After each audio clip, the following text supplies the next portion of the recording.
সকলে ভয়ানক দৃশ্য এয়া চাওক ভয়ানক দৃশ্য আসলতে এয়া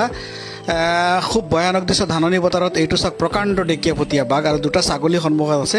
প্ৰকাণ্ড ডেকিয়াপতীয়া বাঘটো ক'ত ওলাইছে আপোনালোকে জানিবৰ নিশ্চয় মন যাব হয় প্ৰকাণ্ড ডেকিয়াপতীয়া বাঘ হুজাইৰ এইদৰে হুজাইৰ গাঁৱত দেখা গৈছে হুজাইৰ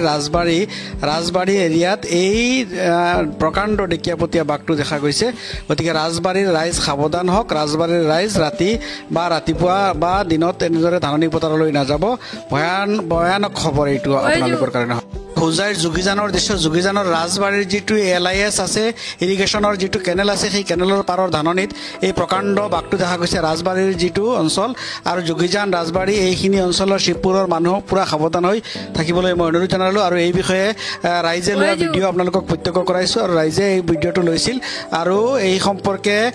যিটো ফৰেষ্ট বিভাগ আছে বন বিভাগ আছে বন বিভাগকো ৰাইজক জনাবলৈ মই অনুৰোধ জনাইছোঁ বন বিভাগে তৎপৰতাৰে ৰাইজক ৰক্ষা কৰিব লাগে ৰাইজৰ পশুধন ৰক্ষা কৰিব লাগে আৰু ৰাইজ সাৱধান হৈ থাকিব লাগে বাঘ প্ৰকাণ্ড বাঘ ডেকিয়াপতীয়া বাঘ এইদৰে ওলোৱা দেখা গৈছে হয় বাঘটোৰ পৰা যাতে ৰাইজৰ কোনো ক্ষতি নহয় সেইকাৰণে যিসকলে ভিডিঅ'টো চাই আছে সেইসকলে অনুগ্ৰহ কৰি ভিডিঅ'টো শ্বেয়াৰ কৰি দিব যাতে এই অঞ্চলৰ ৰাইজ যোগীজান অঞ্চলৰ ৰাইজ ৰাজবাৰী অঞ্চলৰ ৰাইজ শিৱপুৰ অঞ্চলৰ ৰাইজ নৱাংগা অঞ্চলৰ ৰাইজ সচেতন হৈ থাকে সাৱধান হৈ থাকে হয় আপোনালোকে এই ভিডিঅ'টো শ্বেয়াৰ কৰি সকলো ৰাইজক সাৱধান কৰি দিয়ক যে যোগীজান অঞ্চলত ৰাজবাৰী অঞ্চলত আৰু নৱাংগা অঞ্চলত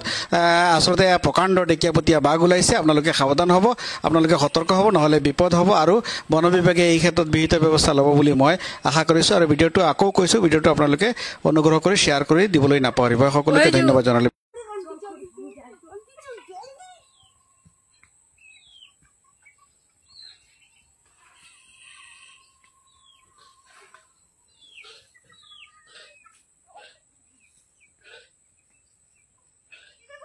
Oi, Ju.